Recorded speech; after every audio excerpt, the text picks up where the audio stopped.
John! John! What's up, bud? Good to see you, my friend. How are you? Good to see you. How you feeling right now? SummerSlam was amazing. Was it good? I mean, are you injuries? Are you feel good body-wise? Because you went right to acting, right to a set right after. I feel my age, but it's nothing, no hill we haven't climbed before. Every time on set, you're always learning something new in the dressing room. Is there anything you're working on? I remember you working Chinese and piano. Is there anything you're working on next? Those are hobbies, and hobbies we like to keep personal, you know that. I hear you. One last thing. So, obviously, Brock Lesnar, how do you feel with this Brock Lesnar thing coming up? Obviously, that story, he shows up. I mean, obviously, no one was expecting that. I feel like that's building up for, the next big match for you.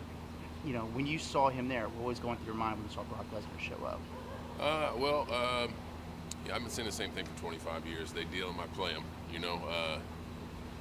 I'm just really excited. We got like 12 of these things left.